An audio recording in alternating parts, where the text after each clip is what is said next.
ہر قسم کی حمد و ثنا، تعریف و توصیف اس ذات کے لیے جس نے اس کارخانہ عالم کو وجود بخشا، اور کروڑ ہا کروڑ درود و سلام اس کے آخری پیغمبر پر جنہوں نے دنیا میں حق کا بول بالا کیا۔ آج ہم اپنی روزمرہ زندگی میں جب اپنے کسی عزیز، قریب، رشتہ دار یا دوست احباب سے ملاقات کرتے ہیں، سلام کلام کے بعد سب سے پہلا جو سوال وہ کرتا ہے کہ بھائی کیا حال چال ہے، کیسی طبیعت ہے تمہاری، تو ہماری زبان سے سیدھا ایک جملہ نکلتا ہے، آپ کی دعا ہے، آپ بزرگوں کی دعائیں ہیں، یہ ہم جواب میں کہتے ہیں۔ اسی طرح رخصت ہوتے وقت جب ہم اس سے جدا ہوتے ہیں، رخصت ہوتے ہیں، تو پھر ہم آخر میں ایک درخواست کرتے ہیں۔ وہ کیا درخواست کرتے ہیں؟ دعاؤں میں یاد رکھنا، اپنی نیک دعاؤں میں ہمیں بھی ضرور یاد رکھنا۔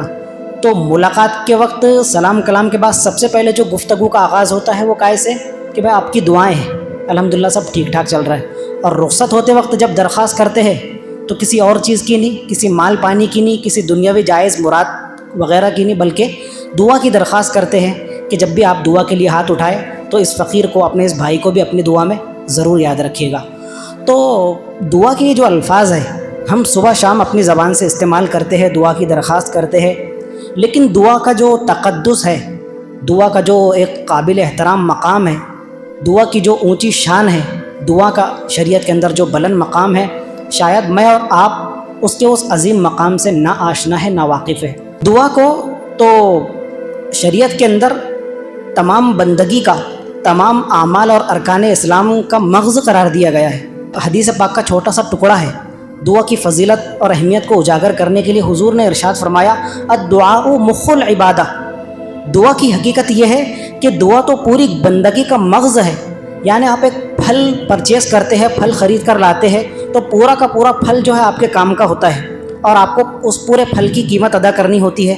ایسا نہیں کہ آپ نے 3 کلو کا، 5 کلو کا ایک تربوز خریدا تو اس کا جو مغز ہے وہ صرف 3 کلو کا ہے اور 2 کلو کا تو اس کا چھلکا ہی ہے، تو آپ دکاندار سے یہ نہیں کہہ سکتے کہ بھائی یہ چھلکا تو میرے کام کا نہیں ہے، تو چھلکے کے پیسے تم مت لو، مغز کے پیسے لو۔ نہیں، آپ کو تو پورے پھل کے پیسے دینے ہوں گے، ہے نا۔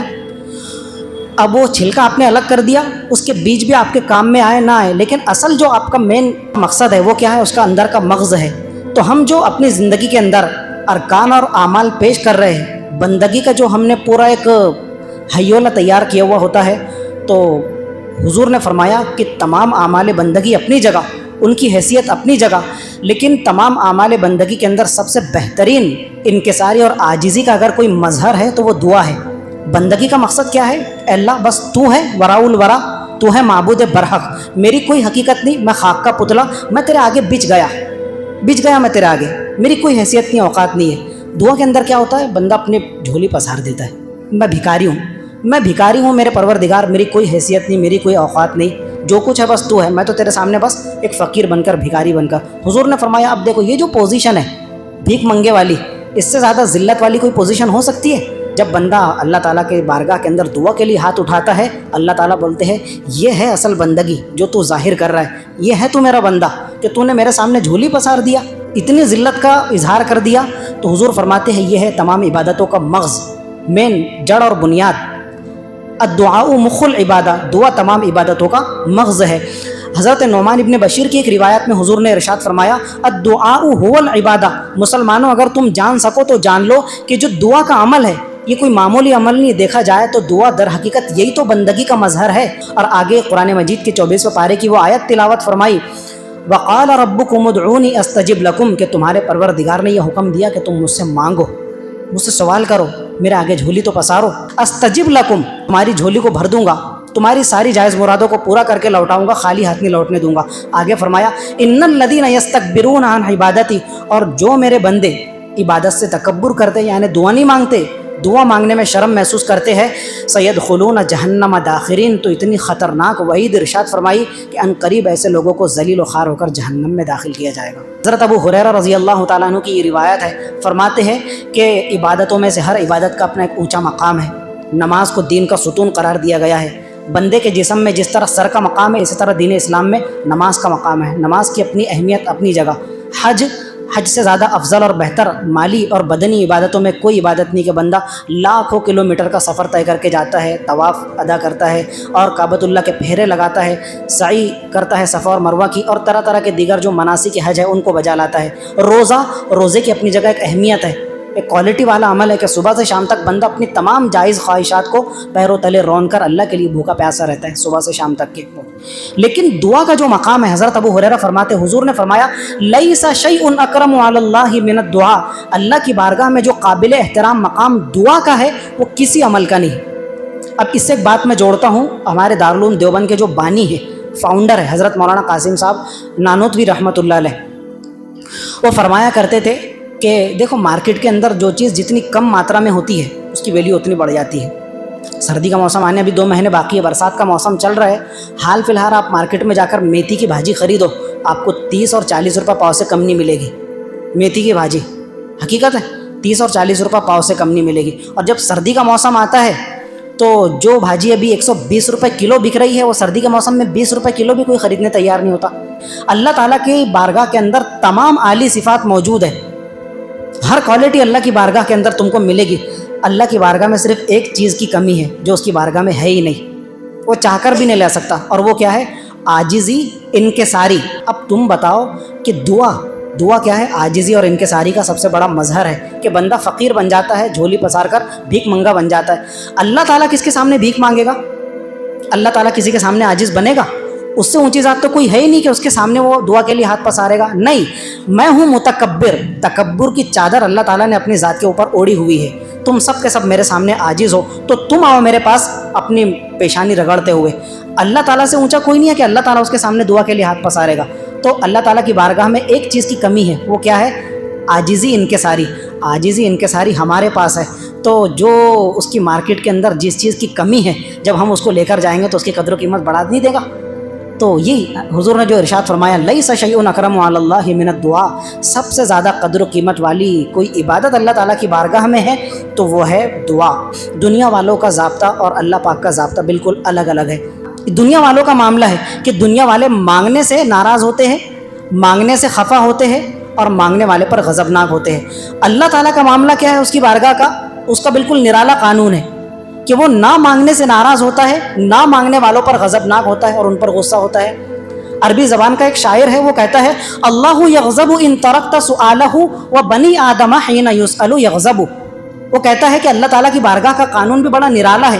ان ترکت سؤالہ، اگر تم اس سے مانگنا چھوڑ دو، اس کے سامنے ہاتھ نہ پسارو تو وہ غضبناک ہو جاتا ہے، وہ غصہ ہو جاتا ہے کہ تم مجھ سے مانگتے کیوں نہیں؟ میں تو تم کو دینے، تمہاری جھولی بھرنے تیار بیٹھا ہوں، تم آتے ہی نہیں، اپنی پیشانی رگڑتے نہیں، میرے سامنے جھولی پسارتے نہیں، ادھر ادھر ٹامک ٹوئیاں مارتے پھرتے ہو۔ فلاں سیٹھ صاحب کو دیکھا، فلاں خان صاحب کو دیکھا، فوراً اپنی رال ٹپکانے لگے، سیٹھ صاحب میری مراد پوری کر دو، میری بچی کی شادی ہے تو تھوڑا آپ ساتھ سپورٹ کر دو۔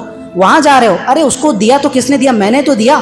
تو جو اس کو دینے پر قادر ہے وہ تم کو دینے پر قادر نہیں، مجھ سے مانگو تو صحیح، تم مجھ سے مانگتے نہیں، تو وہ نہ مانگنے پر ناراض ہوتا ہے۔ وہ بنی آدم حین یسأل یغضب، اور انسانوں کا قانون کتنا عجیب ہے کہ ان کے سامنے مانگا جائے، ہاتھ پسارا جائے تو وہ ناراض ہو جاتے ہیں۔ تو یہ مانگنے پر ناراض ہے اور وہ نہ مانگنے پر ناراض ہے۔ اسی کو حضور نے ارشاد فرمایا من لم یسأل اللہ یغضب علیہ، کہ جو مسلمان اللہ تعالیٰ سے نہیں مانگتا، سوال نہیں کرتا، جھولی نہیں پسارتا، اللہ تعالیٰ اس پر غضبناک ہوتے ہیں، اس پر ناراض ہوتے ہیں۔ جب ہم اپنی ماں کے پیٹ میں تھے، بچہ جب ماں کے پیٹ میں ہوتا ہے تو اللہ تعالیٰ ایک فرشتے کو مقرر کر دیتا ہے، اس کی ڈیوٹی لگا دیتا ہے، وہ فرشتہ وہاں آ کر براجمان ہو جاتا ہے۔ اللہ تعالیٰ حکم فرماتے ہیں چلیے اس کا نامہ اعمال ہے، اس کی پوری جیون کتھا، مرنے سے لے کر پیدا ہونے سے لے کر مرنے تک، کہاں آئے گا، کہاں جائے گا، کب پیدا ہوگا، کب اس کی ڈیتھ ہوگی، زندگی کے اندر کتنے دانے چبائے گا اور کتنے بوند پانی کے اپنے حلق سے نیچے اتارے گا، ایک ایک قطرے کا جو ہے نا تم پورا کیلکولیٹ کر کے اس کے نامہ اعمال کے اندر درج کر دو۔ اب یہ ہو گئی انسان کی قسمت، اس کو ہماری زبان میں تقدیر بھی کہتے ہیں، نصیبہ بھی کہتے ہیں، مقدر بھی کہتے ہیں، 4 الفاظ، چاروں بھی ایک ہی چیز کے نام ہے۔ انسان کی قسمت اور اس کی تقدیر لکھ دی گئی۔ اب یہ جو اللہ تعالیٰ نے قسمت اور تقدیر لکھ دیا، اس کو کوئی ٹال سکتا ہے؟ اس کو کوئی بدل سکتا ہے؟ قسمت کے لکھے کو کوئی نہیں ٹال سکتا۔ جو اللہ نے فیصلہ کر دیا اس کو کوئی ٹال سکتا ہے؟ دنیا کی کوئی طاقت اس کو ٹال نہیں سکتی۔ اگر میری زندگی کے اندر مجھے کوئی خوشی نصیب ہونے والی ہے، اس خوشی کو آنے سے کوئی روک سکتا ہے؟ کوئی ترم خانہ روک سکے؟ اگر کوئی مصیبت کا فیصلہ اللہ تعالیٰ نے کر دیا ہے تو دنیا کا بڑے سے بڑا ڈاکٹر، حکیم، معالج اس کو روک سکتا ہے؟ نہیں روک سکتا۔ دنیا کے اندر ایک طاقت ہے، ایک طاقت ہے کہ جو آپ کی اس تقدیر کو بھی اتھل پتھل کر کے رکھ دیتی ہے، آپ کے نصیبے میں اللہ تعالیٰ کا جو اٹل قانون اور فیصلہ ہے اس کو بھی بدل کر رکھ دینے کی طاقت رکھتی ہے۔ وہ کیا ہے؟ آئیے حضور سے ہم دریافت کرتے ہیں کہ یا رسول اللہ ایسی کوئی طاقت ہے؟ حضور فرماتے ہیں، حضرت ثوبان کی روایت ہے، لا يرد القدر الا الدعاء، اللہ تعالیٰ کی بارگاہ سے اٹل فیصلہ، اٹل قانون، یعنی تمہاری مقدر اور قسمت میں لکھا ہوا جو فیصلہ ہے اس کو بدلنے کی کوئی چیز اپنے اندر طاقت رکھتی ہے، وہ ہے دعا والا عمل۔ دعا کا عمل ایک ایسا مقدس، ایسا طاقتور ترین عمل ہے کہ وہ تمہاری قسمت کے اندر لکھے ہوئے کو بھی ٹال کر رکھ دیتا ہے، بدل کر رکھ دیتا ہے۔ اللہ تعالیٰ نے تمہاری قسمت میں یہ لکھا ہوا ہے کہ جب قاری صاحب دعا کے لیے ہاتھ اٹھائیں گے تو ان کی تقدیر کے اندر تو یہ لکھا ہوا تھا، لیکن دعا کی بدولت اللہ تعالیٰ اس کے اندر ایسی تاثیر پیدا فرما دیتے ہیں کہ تقدیر کا لکھا بھی مٹ کر رہ جاتا ہے، وہ اٹل بھی کیا ہو جاتا ہے؟ ٹل جاتا ہے، چینج ہو جاتا ہے، بدل جاتا ہے۔ حضرت علی رضی اللہ تعالیٰ عنہ فرماتے ہیں، سرکار مدینہ صلی اللہ علیہ وآلہ وسلم نے ارشاد فرمایا، الدعاء سلاح المؤمن، مسلمانوں دعا کے عمل کو معمولی عمل مت جانو، دعا تو مسلمانوں کا، ایک مومن کا طاقتور اور قیمتی ترین ہتھیار ہے، ہتھیار اور اوزار۔ جب انسان کے پاس میں اپنی سیلف ڈیفنس کے لیے، اپنے پروٹیکشن کے لیے، اپنے تحفظ کے لیے انسان لائسنس بناتا ہے اور گن رکھتا ہے نا، کئی لوگوں کے پاس میں پرائیویٹ گن ہوتی ہے۔ اب بڑے سے بڑا اگر کوئی ترم خوابی اس کے سامنے آئے اور گن تان کر کھڑے ہو جائے تو شان سے کیا کرے گا؟ اپنی جیب سے گن نکالے گا اور اس کی کن پٹی پر پستول رکھ کر اس کو دھمکی دے گا کہ دیکھ میں بھی تیرے سے کم نہیں ہوں۔ حضور فرماتے ہیں، الدعاء سلاح المؤمن، دعا والا عمل تم کو ایسا تو لگتا ہے کہ ہم نے ہاتھ پسارے ہوئے ہیں، ہم بھیک منگے ہیں، لیکن تمہاری دعا کے اندر طاقت کیا ہے تم کو معلوم نہیں۔ یہ دعا مومن کا طاقتور ترین ہتھیار ہے جو تم کو ہر طرح کا پروٹیکشن دیتا ہے۔ وہ عماد الدین، اور یہ دین اسلام کا مضبوط ترین پلر ہے، ستون ہے۔ جس طرح یہ مسجد کے 5-6 پلر ہم کو نظر آ رہے ہیں، اگر کوئی ایک پلر بھی اس میں سے نکال کر باہر کر دیا جائے، کھوکھلا کر دیا جائے تو وہ اوپر کی عمارت ڈگمگا جائے گی یا نہیں ہوگی؟ عمارت کے اندر ایک شکستگی طاری ہو جائے گی۔ وَنُورُ السَّمَاوَاتِ وَالْأَرْضِ، اور حضور نے فرمایا دعا کی بدولت زمین و آسمان کے اندر اللہ تعالیٰ ایک نور کی روشنی پیدا فرما دے۔ حضرت جابر بن عبداللہ رضی اللہ تعالیٰ عنہ کی یہ روایت ہے، یہ فرماتے ہیں، الا ادلکم علی ما ینجیکم من عدوکم، کہ حضور نے دریافت فرمایا مسلمانوں میں تم کو ایک ایسا عمل نہ بتاؤں، ایک ایسا نسخہ نہ بتاؤں کہ اگر تم نے اس نسخے کو ایڈاپٹ کر لیا، اگر اس عمل کو اپنی زندگی کا مقصد بنا لیا، اپنی زندگی میں اس عمل کو جگہ دے دی، تو اس عمل کی بدولت کیا ہوگا معلوم ہے؟ ینجیکم من عدوکم، تمہارے بڑے سے بڑے دشمن سے تم کو نجات حاصل ہو جائے گی، بڑے سے بڑے دشمن سے اللہ تعالیٰ تم کو چھٹکارا نصیب فرمائے گا۔ وَيُدِرُّ لَكُمْ أَرْزَاقَكُمْ، اور اس عمل کی بدولت برستی بارش کے قطرات کے مانند اللہ تعالیٰ تم کو چھپر پھاڑ روزی عنایت فرمائے گا۔ یُدِرُّ لَكُمْ أَرْزَاقَكُمْ، آسمان سے در جس طرح بارش برستی ہے اس طرح اللہ تعالیٰ تمہارے لیے روزی کا انتظام فرمائے گا، برستی بارش کے قطرات کی مانند۔ جی یا رسول اللہ کیا ہے؟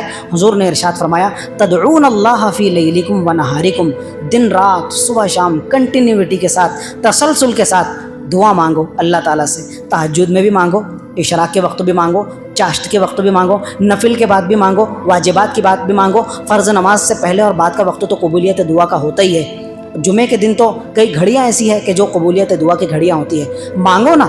اللہ تعالیٰ سے مانگنے سے اکتا کیوں رہے ہو؟ کیوں بوریت محسوس کر رہے ہو؟ تدعون اللہ فی لیلکم و نہارکم، کنٹینیو صبح شام 2 منٹ 5 منٹ 10 منٹ 20 منٹ اپنے اللہ کے لیے فارغ کرو، تم ہو اور تمہارا پروردگار ہو، تنہائی میں تمہارے علاوہ کوئی نہ ہو اس کے ساتھ میں، تو تم دعا کے لیے ہاتھ پسارو، جھولی پھیلاؤ، تو اللہ تعالیٰ کیا فرمائے گا؟ ینجیکم من عدوکم، تمہارے طاقتور ترین دشمن سے تم کو نجات عطا فرمائے گا، ویدر لکم ارزاقکم، اور برستی بارش کے قطرات کے مانند تم کو روزی سے نوازے گا۔ فإن الدعاء سلاح المؤمن، اور آگے وہی جملہ ارشاد فرمایا، اس لیے کہ دعا کوئی معمولی عمل نہیں ہے بلکہ دعا مومن کا ایک طاقتور ترین ہتھیار ہے۔ مرد مجاہد، امت مسلمہ کا قیمتی سرمایہ اور پوری امت کی آنکھوں کا تارا، فاتح بیت المقدس، جن کو دنیا حضرت سلطان صلاح الدین ایوبی رحمۃ اللہ علیہ کے نام سے جانتی ہے، عیسائیوں کی نیند حرام کر دینے والا مرد قلندر سلطان صلاح الدین ایوبی، تو ان کے زمانے میں صلیبیوں کے ساتھ جنگ ہو رہی ہے، عیسائیوں کے ساتھ جنگ اپنے شباب پر ہے۔ بیت المقدس کو فتح کیا حضرت عمر کے بعد کسی نے، سلطان صلاح الدین ایوبی رحمۃ اللہ علیہ، تو سلطان کے پاس میں فوج کی تعداد کی کمی تھی، اسلحہ اور اوزار بھی کم تھا، عیسائیوں نے ایک ہی مرتبہ اپنی پوری طاقت میدان میں اتار دی، پوری طاقت جھونک دی۔ یہ تو یہ، اور اس کے علاوہ سلطان صلاح الدین ایوبی اور ان کی فوجوں کو ختم کرنے کے لیے سمندری راستے سے بحری بیڑا روانہ کر دیا لاکھوں کی تعداد کے اندر۔ اب سامنے تو ایک جو خشکی میں فوج تھی وہ تو تھی، اور جو بحری بیڑا تیار کر کے انہوں نے سمندری راستے سے بھیجا، سلطان کے کانوں تک جب خبر پہنچی تو بڑی ان کو پریشانی اور تشویش لاحق ہوئی۔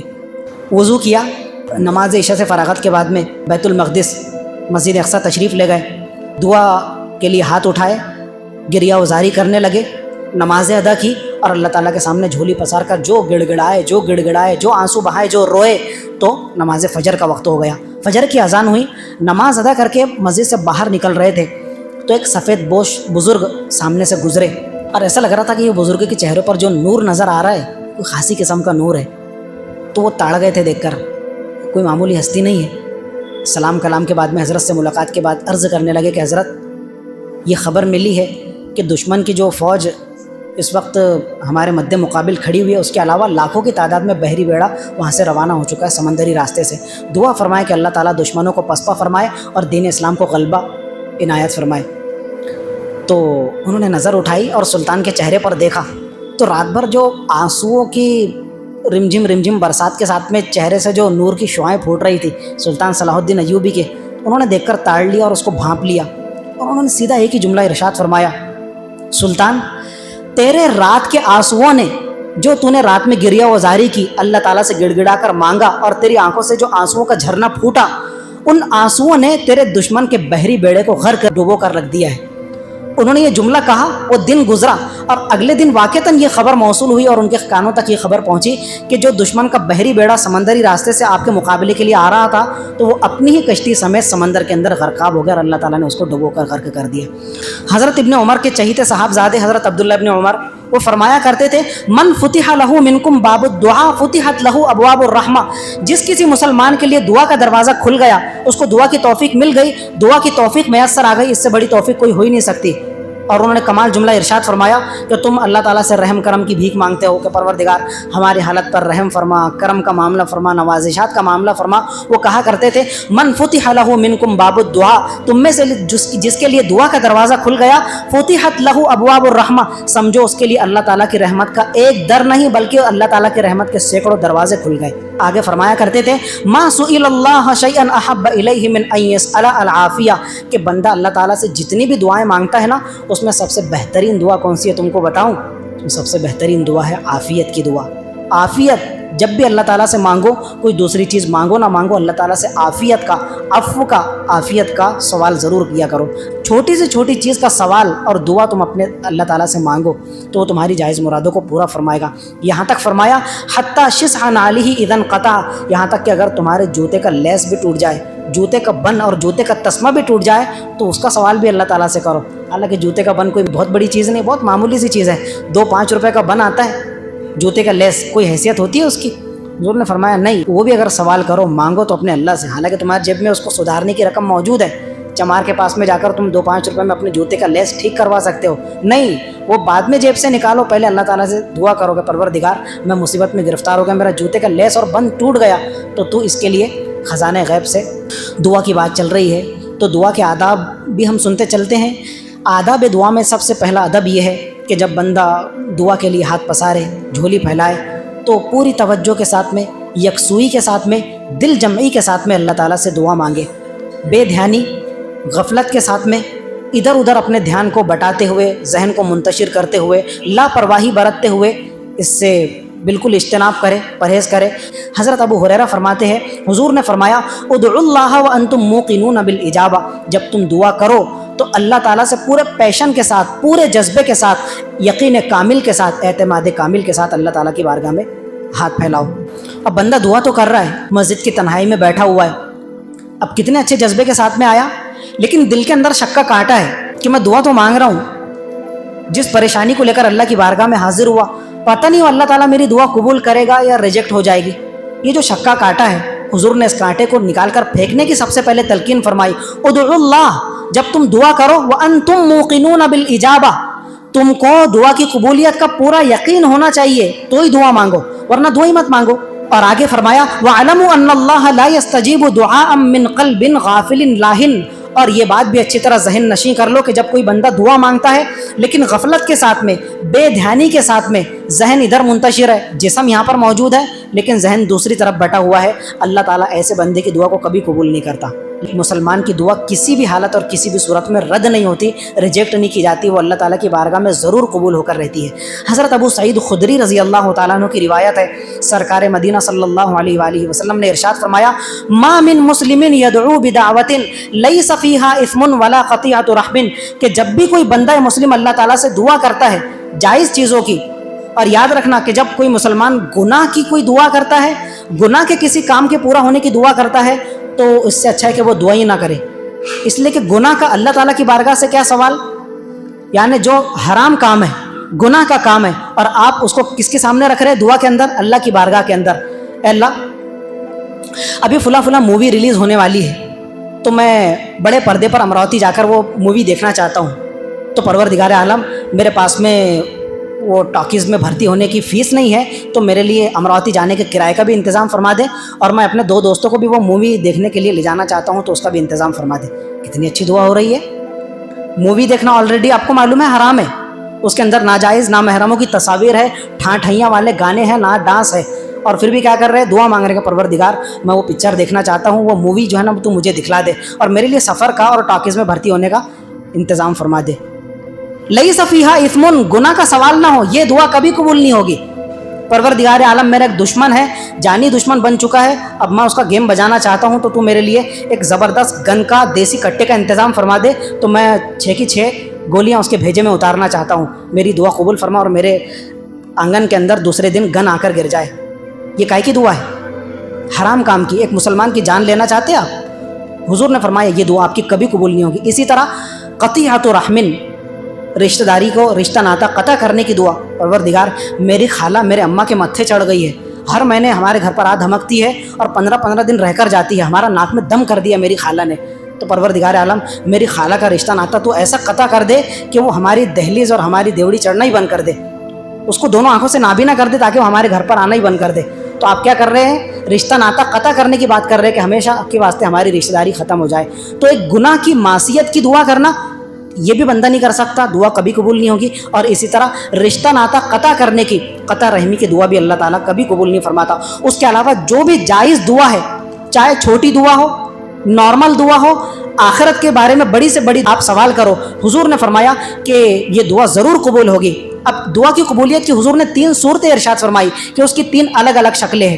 اما ان یعجل لہ دعوتہ، سب سے پہلی صورت حضور نے ارشاد فرمائی اما ان یعجل لہ دعوتہ، کہ اللہ تعالیٰ اس کی دعا فوراً قبول کرتے ہیں، اور جو چیز بندے نے مانگا وہ اس کو مل کر رہ جاتی ہے۔ پروردگار عالم میری بچی جان جوان ہو گئی ہے، اس کے لیے تو بہتر شریک زندگی کا انتظام فرما، نیک صالح جوڑا اس کو میسر فرما، اور میری بچی کی شادی کے اخراجات تو خزانہ غیب سے پورے فرما۔ بندے نے دعا کیا اور اس نے دیکھا کہ 15 دن کے اندر اللہ تعالیٰ نے اس کو خزانہ غیب سے ایسا انتظام اس کی بچی کی شادی کے لیے فرما دیا کہ وہ تصور بھی نہیں کر سکتا تھا، وہم و گمان بھی نہیں ہو سکتا تھا۔ تو یہ کیا ہوا کہ جو دعا آپ نے اپنی بچی کے لیے مانگی، یہ مثال اس کی آپ کو میں نے دیا جائز کام کی، تو حضور نے فرمایا جو آپ نے مانگا وہی چیز آپ کو مل کر رہتی ہے، ایک چیز۔ دوسرا وَإِمَّا أَن يَدَّخِرَ لَهَا فِي الْآخِرَةِ، بندے کی دعا ضرور قبول ہوتی ہے، لیکن اسی پیٹرن کے ساتھ قبول نہیں ہوتی کہ جو وہ مانگا اس نے اس کو وہ چیز اس کو مل گئی، نہیں، وہ چیز نہیں ملتی، بلکہ اللہ تعالیٰ اس دعا کو قبول فرماتا ہے، اور قبولیت کی شکل یہ ہوتی ہے کہ اس کی وہ دعا آخرت کے لیے اسٹاک کر کے رکھ دی جاتی ہے۔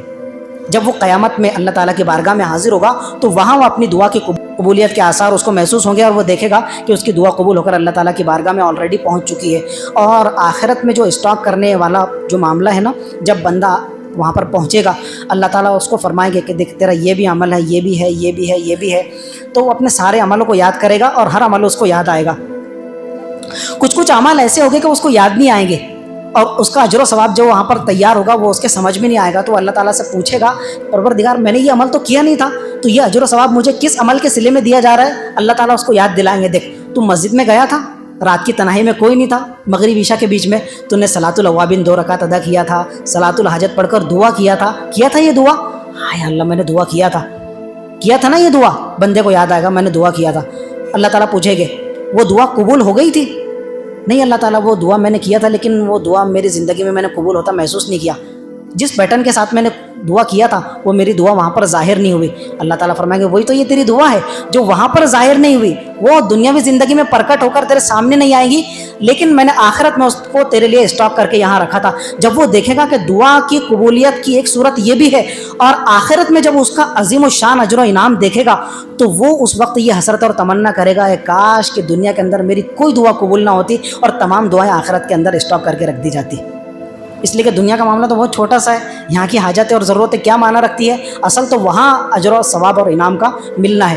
تو دعا کی قبولیت کی پہلی شکل کہ جو مانگا منوعاً وہی مل کر رہا، دوسرا یہ کہ آخرت میں اس کی ذخیرہ اندوزی ہو گئی، آخرت کے لیے اللہ تعالیٰ نے اس کو اسٹاک کر کے رکھ دیا۔ اور قبولیت دعا کی تیسری شکل یہ ہے وَإِمَّا أَن يَصْرِفَ عَنْهُ مِنَ السُّوءِ مِثْلَهَا، کہ وہ دعا اسی طرح تو قبول نہیں ہو جاتی، آخرت میں بھی ذخیرہ اندوزی نہیں ہوتی، لیکن آپ کی زندگی میں آئندہ آنے والی جو مصیبت، بلائیں، آفتیں ہیں، اللہ تعالیٰ اس دعا کی بدولت ان آفتوں اور مصیبتوں کو رفع دفع کر کے رکھ دیتا ہے۔ یہ بہت بڑی بات ہے مسلمانوں، ذرا سوچ کر دیکھو کہ آئندہ کل سنیچر ہے، اور کل آپ کی قسمت اور تقدیر کے اندر لکھا ہوا تھا کہ آپ ناگپور کا سفر کریں گے، اور ناگپور ہائی وے پر آپ کا اتنا خطرناک ایکسیڈنٹ ہوگا کہ اس ایکسیڈنٹ کے اندر آپ کی ہڈی پسلی ایک ہو جائے گی اور آپ کا پورا کچومر نکل جائے گا۔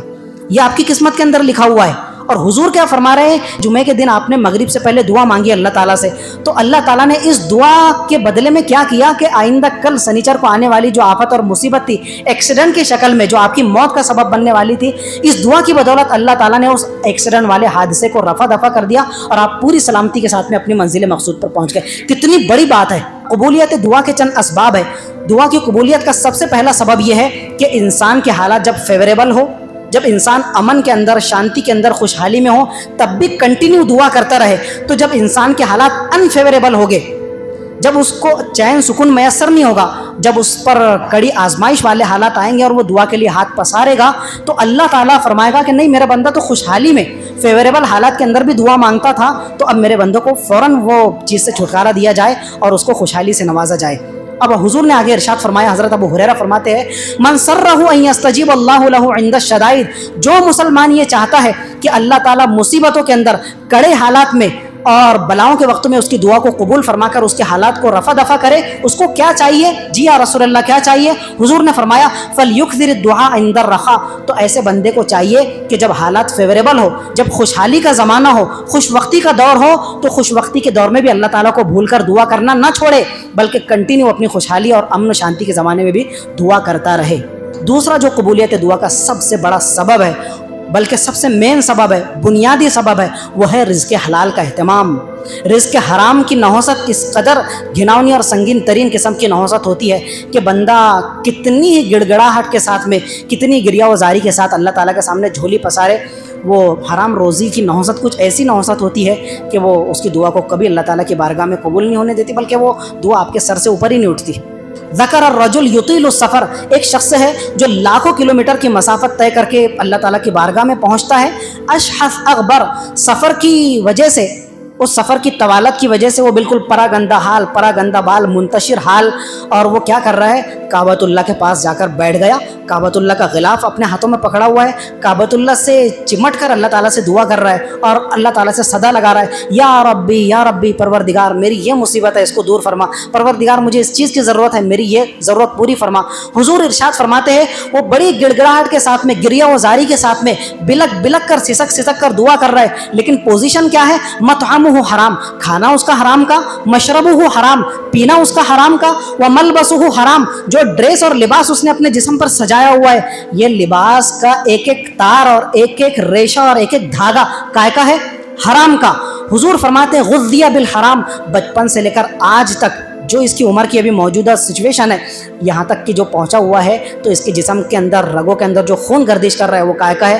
مال حرام سے پرورش پایا ہوا۔ حضور نے آگے ارشاد فرمایا انا یستجاب لذالک، تم ایک بات تو بتاؤ کہ جس کی مال حرام سے پرورش ہو، جو صبح شام مال حرام کے اندر جی رہا ہو، بسر کر رہا ہو زندگی، اس کی دعا کہاں قبول ہو سکتی ہے؟ اس کی دعا کبھی قبول ہو سکتی ہے؟ کبھی قبول نہیں ہو سکتی۔ حضرت سعد بن ابی وقاص رضی اللہ تعالیٰ عنہ ٹاپ 10 صحابہ کے اندر مانے جاتے ہیں۔ ایک ہی محفل اور مجلس میں حضور نے جن 10 صحابہ کو جنتی ہونے کی بشارت سنائی تھی، ان میں ایک ہے حضرت سعد بن ابی وقاص۔ حضور نے اتنی مقدس ہستی سے ارشاد فرمایا تھا، یا سعد، سعد میری بات دھیان رکھنا، اطیب مطعمک، ہمیشہ حلال کے لقمے کا اہتمام کرنا اور حرام کا لقمہ پیٹ میں جانے سے اپنے آپ کو بچائے رکھنا۔ تکن مستجاب الدعوہ، اس کا نقد فائدہ یہ ہوگا کہ تم مستجاب الدعوات بن جاؤ گے۔ مستجاب الدعوات کا مطلب سمجھتے ہو؟ مستجاب الدعوات کا مطلب ہوتا ہے یوں آپ نے ہاتھ پھیلائے اللہ تعالیٰ کے سامنے اور دعا آسمان پر پہنچنے سے پہلے اللہ تعالیٰ نے اس کی قبولیت کے فیصلے کر لیا۔ تکن مستجاب الدعوہ، لیکن اس کو مقید کیا، اس کو مشروط کیا کس کے ساتھ میں؟ حلال لقمے کے ساتھ میں۔ آگے آپ نے ارشاد فرمایا فَإِنَّ الْعَبْدَ الْمُسْلِمَ لَيَقْذِفُ اللُّقْمَةَ الْحَرَامَ فِي جَوْفِهِ، کہ جب بھی کوئی بندہ مسلم حرام کا صرف ایک لقمہ اپنے پیٹ میں ڈالتا ہے، اس کی نحوست یہ ہوتی ہے ما یتقبل منہ عمل 40 یوما، اس حرام کے لقمے کی نحوست کی وجہ سے 40 دن تک اس کا کوئی عمل قبول نہیں ہوتا، حرام کے ایک لقمے کی نحوست کی وجہ سے۔ اب جس کا پوری زندگی کا کھانا رشوت وہ لے رہا ہے، بیاج وہ کھا رہا ہے، سود خورا وہ ہے، حرام خور قسم کا انسان یہ ہے، جانوروں کی ڈیلنگ یہ کر رہا ہے اور لوگوں کو بھروسے پر بٹھا کر رکھا ہے کہ 5 مہینے بعد آپ کی رقم مل جائے گی۔ 5 سے 5 سال پورے ہو گئے اور 15 سال پورے ہو گئے اور وہ رقم ابھی تک کی رکی ہوئی ہے، اور سامنے والا بیچارہ سسک رہا ہے، اس نے آپ کو قرض دیا تھا، اس نے آپ کے ساتھ میں ایک جائز ڈیل کیا تھا، لیکن اب وہ بھیک منگے کی طرح اپنی جائز رقم آپ سے مانگ رہا ہے، اور آپ کیا کر رہے ہیں؟ حرام خور بنے بیٹھے ہیں، مسلمانی کا لیول آپ نے چڑھایا ہوا ہے، پہلی صف کے اندر آپ نماز ادا کر رہے ہیں، فار ایگزامپل کسی کی نیت پر ہم لوگوں نے ایک نارمل بات ہو رہی ہے، مسلمانی کا لیول طاقت سے لگایا ہوا ہے، حاجی صاحب بھی بنے ہوئے ہیں، معتمر صاحب بھی بنے ہوئے ہیں، قاری صاحب بھی بنے ہوئے ہیں، لیکن جسم کے انگ کے اندر ایک نبض اور ریشے کے اندر حرام کا خون سرایت کر رہا ہے، گردش کر رہا ہے۔ انا یستجاب لذلک، کس مالک کو دھوکہ دے رہے ہو؟ جس مالک نے دعا کا حکم آپ کو دیا، جس مالک نے نماز کا حکم آپ کو دیا، تو بندگی کا ایک پورشن یہ بھی ہے، اور بندگی کا دوسرا پورشن یہ ہے کہ آپ مال حرام سے پرہیز کرو۔ وہاں آپ سے پرہیز نہیں ہو رہا، وہ بیچارہ سسکیوں پر سسکیاں لے رہا ہے، اس کی رقم ادا کرنے کا نام نہیں ہے، بس وہ ہڑپ کر گئے۔ کل قیامت کے دن جہنم کی آگ آپ کو ہڑپ کرنے والی ہے، تیار رہنا، ذرا پیٹ مضبوط کر کے رکھنا۔ حضور نے ارشاد فرمایا کہ جب بھی حرام کا ایک لقمہ انسان کے پیٹ میں جاتا ہے، اس کی نحوست یہ ہوتی ہے کہ 40 دن تک ایسے مسلمان کا کوئی عمل بھی قبول اور مقبول نہیں ہوتا۔ وآخر دعوانا ان الحمد للہ۔